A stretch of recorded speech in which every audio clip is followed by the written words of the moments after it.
Hello, I'm really glad you're here, and I hope you're excited because you're in for quite a ride. I want to begin by telling you my story, and that will set the stage to get you geared up for the program that's coming. A whole lot of introspection, a whole lot of planning, and change, all for the better. In 2004, I opened a small company in the living room of my home.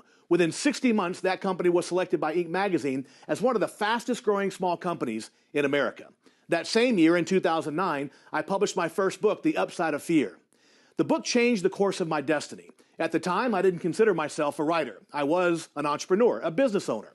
But when the book was released, it received critical acclaim, and the next thing I know, I'm getting calls to teach other people what I had learned about creating prosperity in the face of challenges and adversity. Now, the reason my life is the subject matter of The Upside of Fear is not because of my business success. A lot of people have had far more success than I have. No, the reason that my life is the subject matter of the book is because in January of 2003, just 18 months before I opened that company in my living room, I didn't have a living room. I was living in a homeless shelter. You see, at the age of nearly 40 years old, I had so completely destroyed my life that a halfway house was the best I could do. I had no home, obviously. I had no money, no car, no furniture, no nothing. I was completely broke and completely destitute. Now, you might be asking yourself, how does a guy end up in a homeless shelter at 40 years old? Well, for me, it was pretty easy. You see, I was there because I had just been released from prison after serving 13 years in the state of Colorado and the federal penitentiary systems. I had no place else to go. From 1987 to 2003, I spent 13 years walking prison yards. I was a high school dropout who had spent 25 years destroying my own life. Yet within a few short years of being released the third and final time, I had built a life of unimaginable wealth and prosperity. How is that possible, and why should you care? Well, the reason I hope you care is that if I can do my job over the course of this program, and I take that responsibility very seriously, if I can do my job and explain what I learned in a simple and easy to implement way, what do you suppose the results could be in your life, in your business? You see, it all changed for me on June 10th of 1996. On June 10th of 1996, I was 32 years old, and I was in federal prison. I had already done about 6.5 years in state prison, and now I was in federal prison for 7 additional years. I was a 9th grade high school dropout and a total loser. And on June 10th, I was in the penitentiary, and one of the prison guards came to me and said I had a message to call home. So I called home, and within a few minutes, I learned that my father had unexpectedly died at 59 years old. I'll never forget when I received the news my father was dead. The first thought that went through my mind was that my father went to his grave knowing me as a thief and a crook and a liar and being in the penitentiary again. I started thinking a lot about my father. In fact, I was thinking about a conversation that I had with him just a few weeks before. It was a Sunday afternoon. I called my dad from prison, and as my father always did, he took my collect calls. My father was not a wealthy man, but he always did whatever he could to try to encourage me and stand behind me in whatever way he could. So he took my collect calls, and we're having this conversation this Sunday afternoon. And at one point in the conversation, my father says to me, he says, "You know, son, your life could be worse." And I said, "Dad, how could my life be any worse? I'm a 9th grade high school dropout. I'm 32 years old. I'm not getting out of prison this time till I'm 40. I've been in prison most of my adult life. I've never had a home. I've never had a job. I've never had anything. How could my life be any worse?" In fact, the only thing I had accomplished at that point in my life is that on one of my trips out on parole, I had fathered a son. So in addition of being a loser, I had abandoned my own flesh and blood. I had this 3-year-old son out there without a father.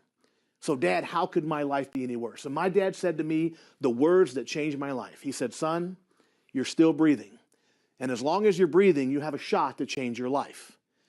Not realizing the significance of what my father was saying to me, I kind of said, "Okay, Dad, thanks." Like, thanks for nothing, pal. That kind of things. "Thanks, Dad. I love you." We exchanged "I love you" as I hung up the phone. And I never spoke to my father again. Those are the last words he ever said to me. At least you're breathing. And as long as you're breathing, you've got a shot to change your life. So a few weeks later, he was gone. And when I realized my father went to his grave with me in prison again, it destroyed me. And I made the decision that I was going to change the course of my life. I was going to be the man my father deserved, and I was going to be the father that my son deserved. And I made the decision to change the course of my destiny. Now, the problem was at that point, I didn't know where to start. I was, after all, a 9th grade high school dropout, not much education, not much experience. And so I didn't really know where to start. I mean, where do you start turning this Titanic of a life around, right? So I got the great idea, the master plan, that what I was going to do was to learn what really successful people did and start doing that. I wasn't going to try to reinvent the wheel. I wasn't going to try to improve on what other people had written. I was going to read what successful people did and do that. I tell people today jokingly that I started with the Bible and I ended with Tony Robbins and everything in between.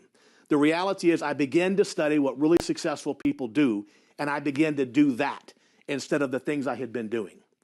So I walked out of my cell within a few hours of my father dying, and I went down to this mop closet at the end of the cell house.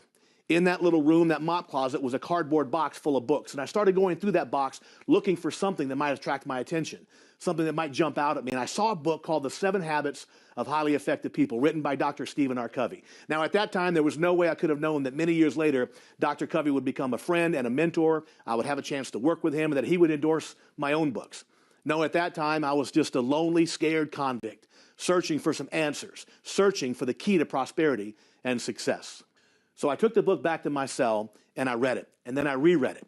I devoured the book, and eventually the book devoured me. It became my roadmap for a successful life. I remember reading in the 7 Habits where Dr. Covey says, you don't have to live out of your past, you can live out of your imagination. Now, this was huge news to me because my past was drugs and violence and prison and poverty. But my future, if that was based on my imagination, there's no telling what it could be.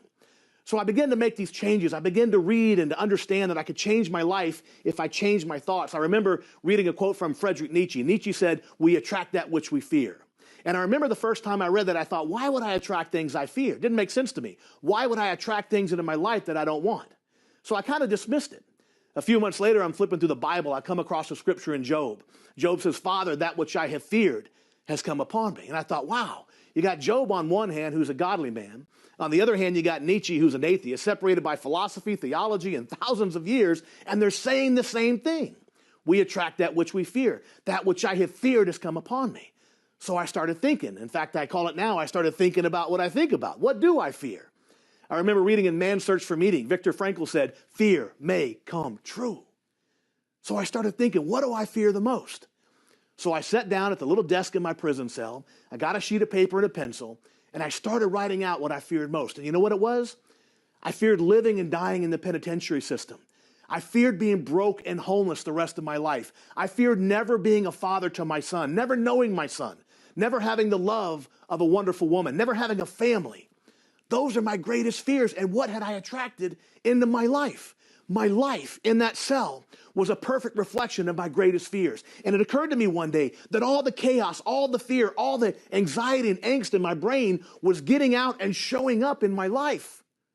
So I realized, if the bad stuff that's in here is getting out, maybe I should start putting some new stuff in there. So I made a decision to change the contents of my brain. So I sat back down at that same middle desk in my cell. I got a clean sheet of paper and a pencil, and I wrote out the life of my dreams. I wrote out the life that only I could imagine in my wildest dreams. I want to share with you what I wrote down that day so many years ago in 1996. This is a few quotes from my book, The Upside of Fear. Now, here's what I want you to remember. Think about where I was when I wrote these words. I was 32 years old, a 9th grade high school dropout, 3-time convicted felon, broke and homeless, with 7 more years left to serve in prison. But here's what I wanted to be. Here's what I wanted to become. And Dr. Covey told me I could live out of my imagination. And I believed him. So here's what I wrote down. I'm an awesome father to my son. Now, was I an awesome father at the time? Of course not. I had abandoned my own flesh and blood. I'm an educated man. Was I educated? Of course not. I had a 9th grade education. I own a beautiful mountain home. I had never owned a home anywhere, but I dreamed of these beautiful homes in Colorado that I had seen before I was in prison. I'm a successful businessman, writer, and public speaker. Really? Who cared what I had to say at that time in 1996 sitting in a prison cell? I'm writing a book on the beaches of Maui. This was insane. I didn't even know where Maui was. I thought Maui was in the Caribbean. I'd never been anywhere in my life. But I read a book by Wayne Dyer. He talked about Maui. He lived on Maui at the time, and he wrote his books on Maui. He talked about Maui in his book. So I said, man, I'm going to go to Maui and write a book. And as long as I'm there, I need a house too. So I wrote down that I'm going to have a house on the beaches of Maui. I'm wealthy beyond my wildest dreams. At the time, I was making 50 cents a day in the federal penitentiary system. I have an honest, trustworthy, and beautiful wife. Let it suffice to say, my friends, that is not what I had at the time, not even if you count Bubba in the cell block, right? I'm a man of honor, character, and integrity. Think about that. A career criminal, a total loser, a washout of society, a man of character, honor, and integrity. Folks, I had a better chance of getting struck by lightning and winning the lottery in the same day than anything happening that was on that list.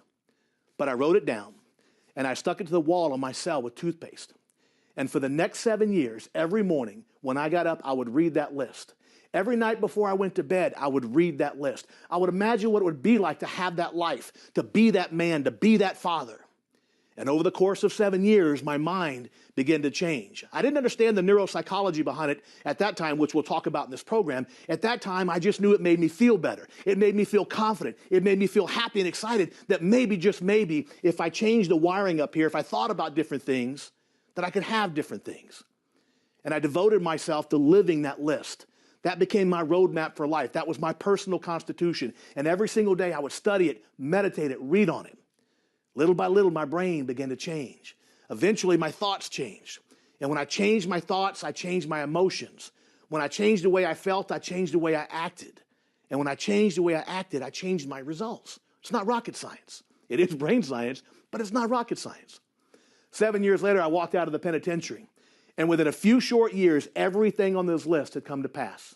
My son was 10 years old when I got out the last time. I got custody of him. Had amazing homes, amazing companies, amazing life. Everything on this list came to pass within just a few short years. The point is this, my friends. If you change what's in your mind, you change what's in your life. Emerson said, we become what we think about all day long. That's the basis of this program.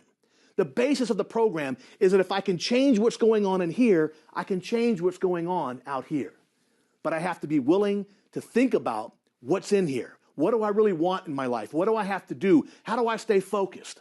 You know, in my book, The Power of Consistency, I talk about the conundrum of human nature. The conundrum of human nature is knowing what you want, knowing what you have to do, and then not doing it, right? We all do it. I know what I want. I want to lose 10 pounds. I know what I got to do. I got to go to the gym. But what do? I stay home and I eat pizza on the couch. You see, success in life is about knowing what you want, knowing what you have to do, and being one of those rare people who actually do the thing. Because in this program, you'll find some powerful insights you may not have considered before, and practical tips that you can apply in any situation to help you strive to achieve your life and business goals.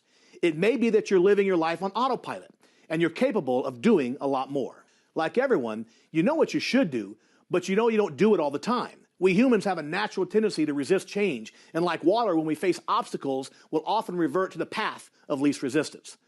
So think about it this way. The most successful people in life and business don't know anything the rest of us don't know. They're just doing the things that we don't do.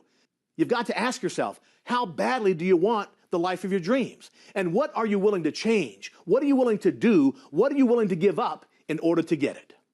This program is a guide for you to create your prosperity plan, get your mind right, and start creating the life and career and success that you want and you deserve.